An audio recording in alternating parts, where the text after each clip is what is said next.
자, 오늘 1주차인데 제가 1주차에 준비한 키워드는 총 7가지 키워드입니다. 그래서 각 키워드별로 잘 이해 안 되시면 키워드별로 자르셔가지고 2번, 3번 반복해서 들으시면 충분히 이해하게 되고, 오늘 1주차 수업은 우리 중개사분들 입장에서는 가장 기본적이고 크게 어렵지 않게 와닿는 수업이라고 보시면 될 것 같습니다. 첫 번째 키워드는 중개사분들이 중개업을 왜 하려고 하시나요? 라는 주제와, 그렇다면 중개업을 한다고 하면 어떻게 하면 중개업에서 다른 중개사들보다 많은 돈을 벌 수 있는지에 대한 방법론에 대해서 잠시 한번 살펴보는 시간을 갖도록 하겠습니다. 자, 중개업을 왜 하려고 하시나요? 이 부분은 제가 다른 쪽 오프라인 강의에서 똑같이 하는데 대부분 사람들이 여기에 해당이 됩니다. 사실은 자, 힘들게 자격증 우리 2년, 3년, 4년, 심지어 6년까지 걸린 분이 있어요. 사실은 자격증을 땄기 때문에 땄으니까 한번 해봐야지, 이런 생각이 제가 볼 때는 한 30-40% 차지하는 분 많습니다.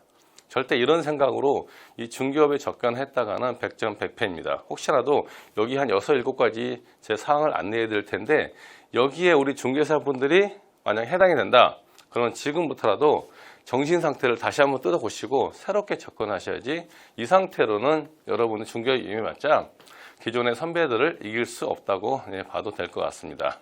자, 그리고 또 이런 분들이 있어요. 고객 만족을 하려고 중개업 해가지고 내 돈 벌 생각 안 하고 우리 고객, 매도인, 매수인, 임대인, 임차인 많죠. 이 고객의 돈을 불려주려고 중개업 하신다는 분도 있습니다. 참 어리석은 생각이죠. 왜?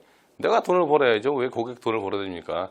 고객 돈을 벌어기 전에 내가 행복하게 중개하다 보면 당연히 따라오는 개념이고, 가장 주체는 고객 돈 벌어주는 게 아니고 내가 돈을 벌어야 되기 때문에 나의 직접 투자도 하셔야 되고 내 재테크를 직접 하신다는 개념으로 접근하셔야 돼요. 그리고 물건 중에 진짜 좋은 물건이 있어요.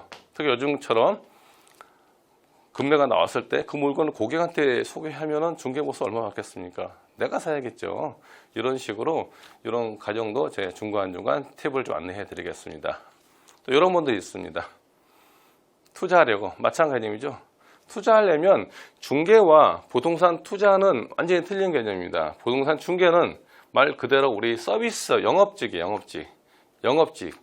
부동산 중개를 되게 고귀하게 접근하신 분들 많은데, 저도 오래 중개업을 하다 보니 여러 명의 직원들이 거쳐갔을 거 아닙니까? 근데 가장 어렵게 생각하는 게 뭐냐면, 중개업을 되게 전문직이라 생각해요. 전문직이 아니고 가장 밑바닥부터, 예를 들어서 전단지 붙인다든가 전화도 한다든가 이런 가장 밑작업부터 시작하는 게 바로 중개업이고, 그 밑작업이 됐을 때 거기에 이제 우리 CS라는 서비스 개념이 들어가야 우리 중개업 사무실이 유지가 되는 개념입니다.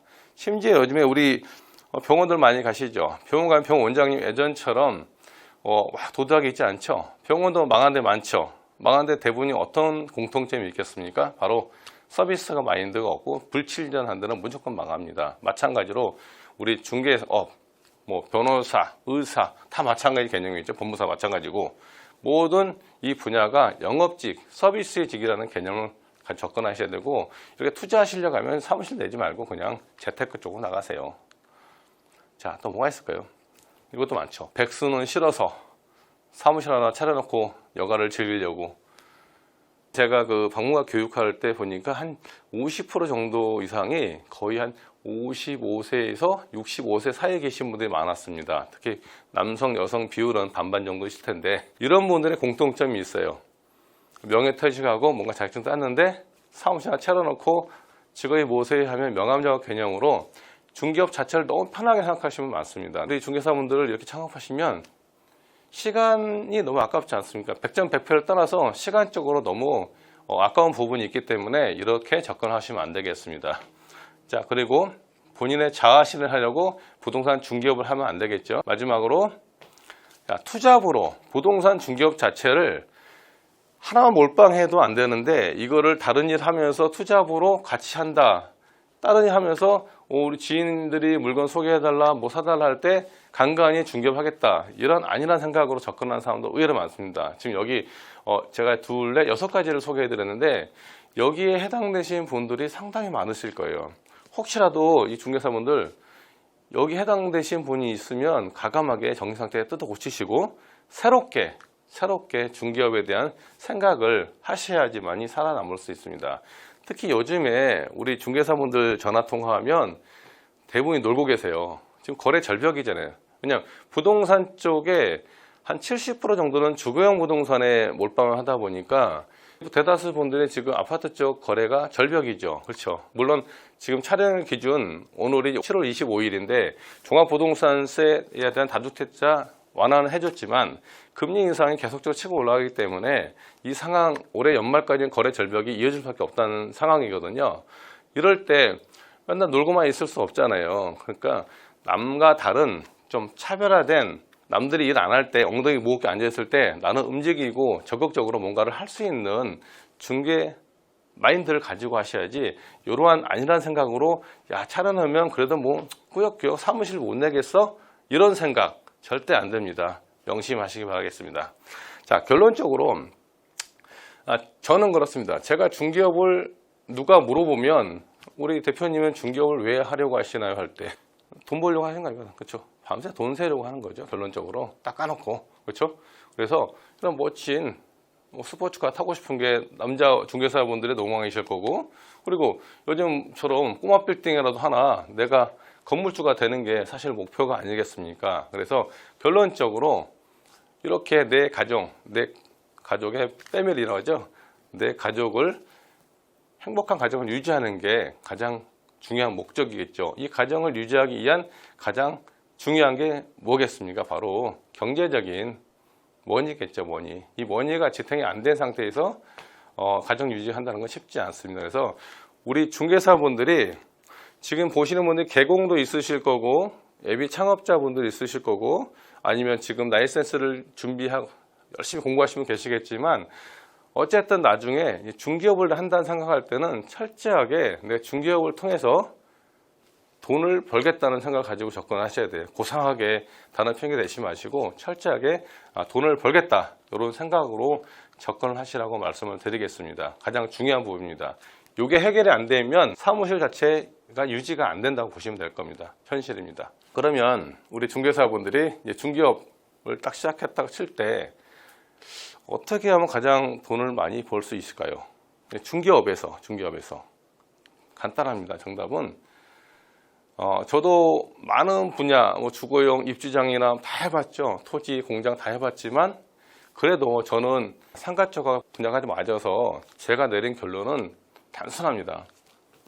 이겁니다. 여러분들이, 중개사분들이 내 지역이 강남이든 아니 저 강원도든 상관없이 내가 하고 있는 로컬 부동산 영업 바운드리 내에서 상위 5% 공인중개사가 되시면 여러분들은 아까 제가 말씀드린 기본적인 머니는 확보한다고 보시면 되겠습니다.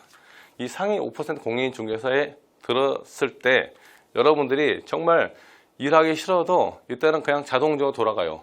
그래서 제가 첫 번째 말씀드리고 싶은 부분은 1차적으로 창업을 하시게 되면 첫 번째 목표를 상위 5% 내 지역, 내 로컬에서 상위 5% 공인중개사에 들어가는 것을 목표로 잡으시면 그 다음부터는 자연스럽게 그 흐름이 이어간다라고 생각하시면 됩니다. 자, 이 상위 5%에 드는 방법 중에 하나가 바로 상가중개입니다. 여러분들이 주거용 부동산, 아파트, 다가구, 다세대 많죠. 요즘에 지식산업센터 있고, 토지도 있고, 공장도 있고, 다양한 분야가 있지만, 여러분 생각할 때 상가가 상당히 어렵게 느끼겠지만, 혹시 한번 하셔서 상가 쪽에서 한 1년, 2년은 버티신다고 하면, 여러분들이 다른 주거용 아파트 중개를 하나 가면 절대 안 하실 겁니다. 왜? 대략 상가 쪽 중개가 아파트 쪽보다 우리 중개사님들이 나중에 차후에 계약서 쓰고 AS 부분이나 이런 하자 부분이나 종합적으로 봤을 때 가장 쉬운 게 상가 중개입니다. 근데 왜 상가 중개를 다들 어렵게 느끼냐? 기존에 우리 교육들 보면 다 이론적으로 해가지고 얼마 사고 나가지고 얼마 물려줬더라 이런 사고 나는 얘기들만 항상 겁을 주다 보니까 그런 접근 자체를 좀 어렵게 느낀 부분이 있어요. 물론 쉽지는 않아요. 하지만 어느 단계만 업그레이드 되게 되면 그 단계부터는 상가 중개가 이렇게 쉬웠어? 이렇게 느낄 타임이 올 겁니다. 그래서 가장 쉬운 게 여러분 여러 가지 분야가 있지만 우리 중개사분들이 모든 분야를 다 다룰 수는 없어요. 확실히 다 다룰 수가 없어요. 그 중에서 상가 파트 하나만 정확하게 매매나 임대차나 하게 되시면 여러분들이 분명 그 지역 노콜에서 상위 5% 공인중개사 안에 들어갈 수 있는 가장 쉬운 방법이라고 생각이 되는 부분이고, 이렇게 여러분이 상가 중개를 잘하기 위해서 가장 기본적으로 할 게 뭐가 있냐면, 당연히 우리 상가 중개 실무 관련된 마스터를 해야겠죠. 상가 중개 관련 마스터. 이 과정만 지나게 되면 여러분들이 손쉽게 내 지역에서 5% 안에 드는 공인중개사가 될 수 있을 거라고 자신 있게 말씀을 드리는 바입니다.